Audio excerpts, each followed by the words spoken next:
yaitu Islam, iman, dan ihsan.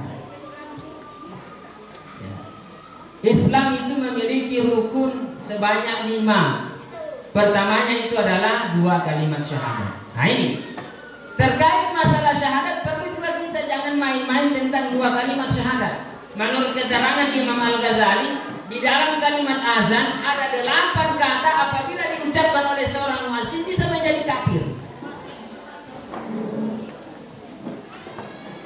Kita berbicara masalah 2 kalimat syahadat. Pertama, jangan sampai kita membaca syahadat tapi maknanya itu pengingkaran. Maknanya itu adalah kafir. Apa itu? Pertama itu adalah ketika orang membaca 2 kalimat syahadat lalu dia buang huruf alifnya di depan. Dia baca 2 kalimat syahadat, syahadu an la ilaha illallah.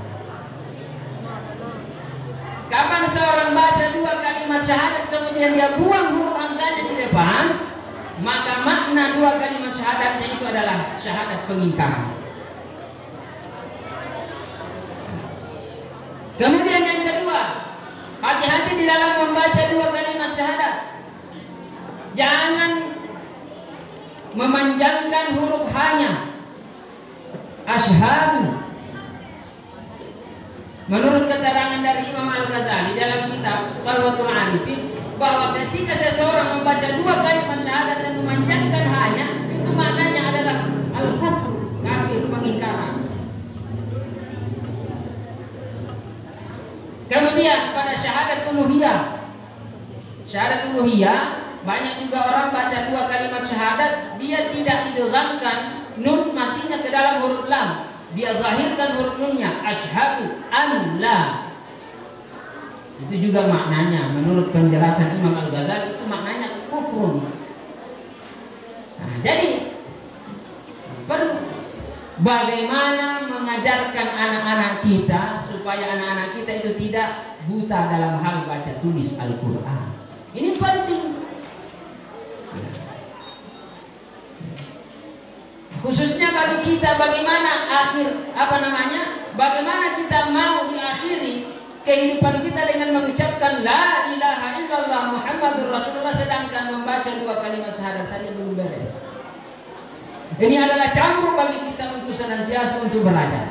Khususnya tanamkan pendidikan agama kepada anak-anak kita. Jadi pokok ajaran pertama yang dibawa oleh Rasulullah itu adalah Islam, yang rukunnya ada 5. Ya. Kemudian yang kedua adalah pokok ajaran yang dibawa oleh Rasulullah adalah iman, yang rukunnya ada 6. Ini yang perlu kita ajarkan kepada anak-anak kita. Saya pernah menguji beberapa santri murid baru. Saya tanya rukun Islam tidak tahu, rukun iman juga tidak tahu, baca salawat juga tidak tahu. Terus yang diajarkan selama di SD ini apa? Sangat memprihatinkan ketika anak-anak kita tidak mengenal Islam, rukun iman, dan salawat. Nah itu. Kemudian yang ketiga, pokok ajaran yang dibawa oleh Rasulullah itu adalah ihsan. Rukunnya cuma 1. Rukun Islam ada 5, rukun iman ada 6, rukun ihsan ada 1. Kalau dijumlahkan semua ada 12. Itulah hikmah kenapa Rasulullah dilahirkan pada tanggal 12 Rabiul Awal. Kemudian Rasulullah lahir itu pada saat terbitnya fajar. Menurut penjelasan Syekh Muhammad Bakir bahwa ini adalah isyarat bahwa yang lahir ini akan membawa cahaya. Inilah yang biasa kita sebut yang biasa kita ucapkan setiap kita ceramah atau pidato.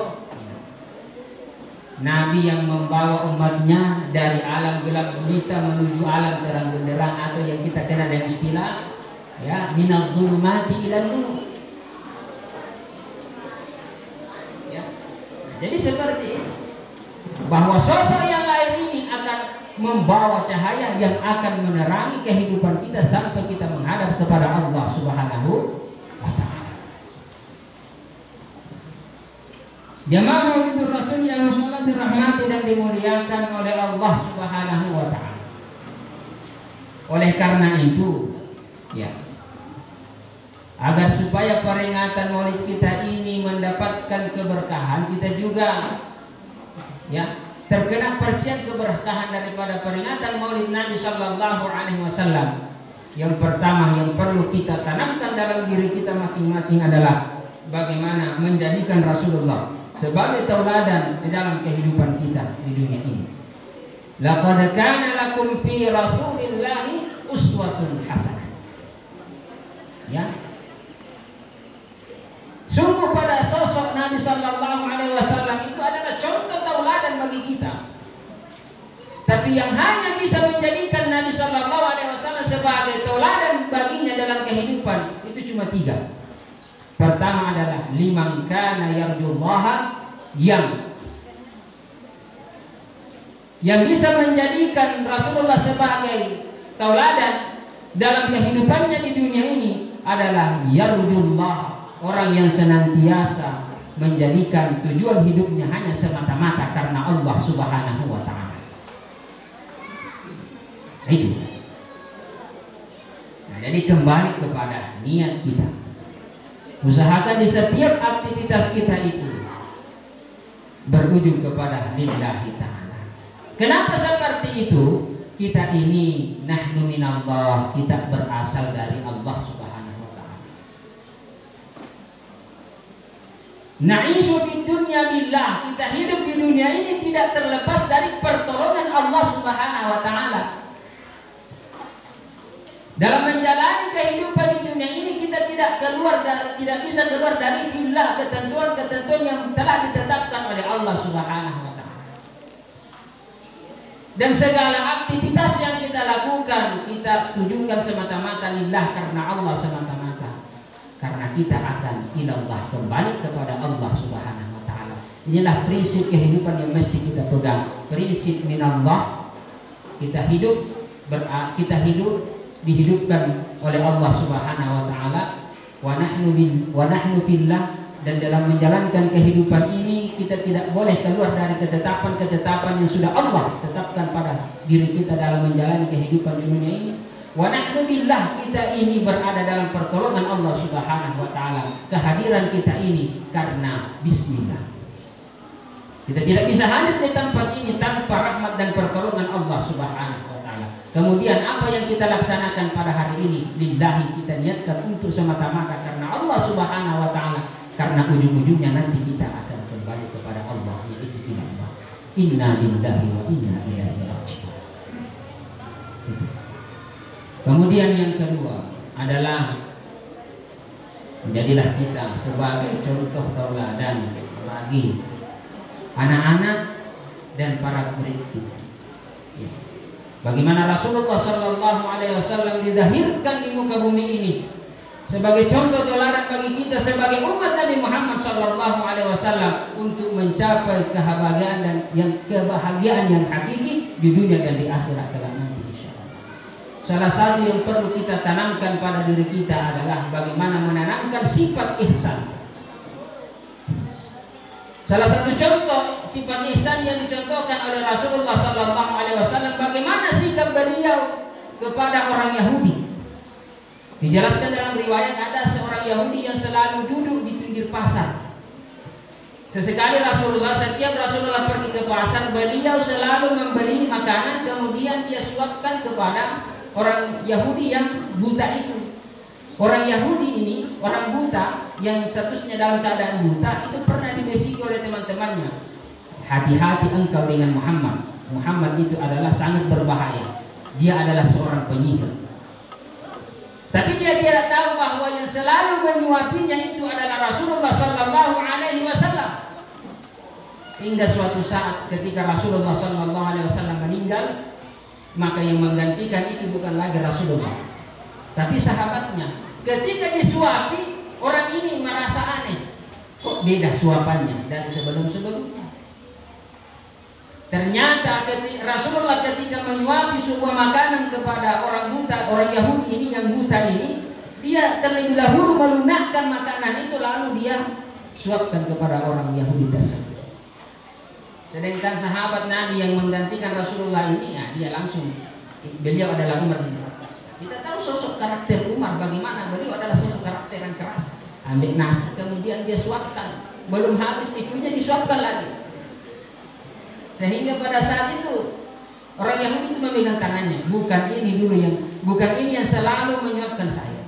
Apa dikatakan orang yang selalu menyuapkan kamu itu telah meninggal. Itu adalah sosok Rasulullah SAW. Inilah yang dilakukan oleh ulama kita yang banyak dicaci oleh sebagian masyarakat kita, khususnya rakyat Indonesia, yaitu Guruta Profesor Dr. Nasaruddin Umar. Banyak yang menghujat beliau gara-gara mencium kening Paulus. Ya. Itu adalah sifat ihsan. Kita sebagai masyarakat awam jangan pernah membenturkan antara ulama dengan ulama. Profesor Dr. Nasaruddin Umar, beliau adalah selain daripada ahli tafsir, beliau juga adalah ulama tasawuf. Profesor Dr. Abdus Samad, beliau adalah ulama ahli hadis. Tentu guru kita Ustaz Abdus Samad dalam menjawab pertanyaan-pertanyaan jamaah itu berbeda. Karena beliau menjawab dari segi tinjauan ilmu hadis. Tapi ketika seperti guru kita Profesor Dr. Nasaruddin Umar ditanya tentang suatu pertanyaan, tentu beliau tinjau dari segi akhlak. Sangat beda. Contoh, kalau kita pergi berwudu, misalnya kita pergi masjid, sampai di sana kan kita pakai sepatu, kemudian kita pakai sandalnya orang, apakah sah wudu kita? Kalau kita berbicara dari tinjauan hukum fikih, apakah memakai sandal orang itu bisa menyebabkan tidak sah wudunya orang? Nah, itu tidak berpengaruh. Siapapun sandal yang kita pakai itu tetap sah wudunya selama syarat dan rukunnya terpenuhi. Tapi kalau ulama tasawuf tidak. Kapan kita pergi berwudu di masjid, pergi berwudu di suatu tempat, kemudian kita pakai sandalnya orang tanpa sepengetahuan orangnya, maka wudunya sah, tapi dalam status berdosa. Inilah berwudu dengan memakai barang curian. Iya toh? Itu tidak ketemu. Kemudian yang kedua, kalau kita pergi ke suatu masjid, kalau yang mewakafkan tanahnya ini untuk dibangunkan masjid, berarti hanya untuk ditempati salat. Ya? Nah, ditempati salat. Nah, semua yang berkaitan dengan salat. Tapi kalau kita pergi menuju misalnya sementara berjalanan ke Makassar, kita singgah ke Masjid Kencing, apakah hukumnya itu? Nah, kalau berbicara fikih tidak masalah.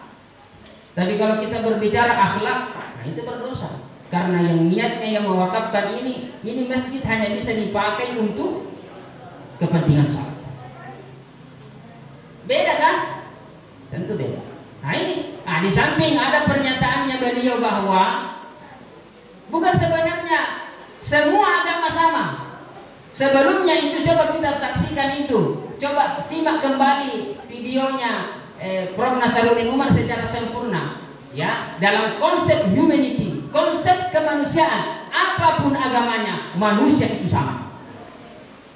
Bukan beliau mengatakan semua agama sama, tapi beliau berbicara masalah konsep kemanusiaan. Semua manusia itu sama, apapun agamanya. Memang kita ukhuwah basyariah. Kita semua anak cucu Adam, apapun agama kita ini adalah semuanya sama. Nah Nah, inilah yang perlu kita luruskan. Jangan sekali-kali kita menjudge ulama kita seperti ini. Ya. Nah, ini yang banyak terjadi di kalangan masyarakat, bahkan kita teman-teman ini banyak yang menyalahkan beliau. Na'udzubillah summa na'udzubillah. Ya.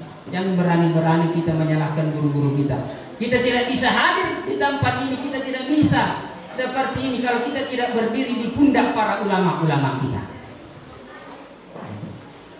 Kemudian yang terakhir yang paling penting adalah alimu sibyanakum bihubbi nabiyikum. Mari sebagai sosok orang tua, sosok seorang pendidik, mari kita ajarkan kepada anak-anak kita untuk senantiasa bagaimana mencintai Nabi kita Muhammad sallallahu alaihi wasallam. Biasakan anak-anak kita untuk senantiasa membaca salawat. Biasakan anak-anak kita untuk senantiasa mendengarkan sejarah-sejarah Nabi sallallahu alaihi wasallam. Yang paling penting adalah ajarkan bagaimana akhlak Rasulullah sallallahu alaihi wasallam kepada anak-anak kita, sehingga mudah-mudahan kita bisa mewujudkan generasi-generasi yang emas yang berakhlakul karimah, yang bisa membela agama dan agamanya serta daerahnya masing-masing. Oleh karena itu, sebelum saya menutup ceramah singkat pada pagi menjelang siang ini, mari kita berdoa kepada Allah Subhanahu wa taala. Terlebih dahulu kita bertawassul kepada Rasulullah sallallahu alaihi wasallam. Semoga kita mendapatkan rahmat, inayah serta keberkahan dari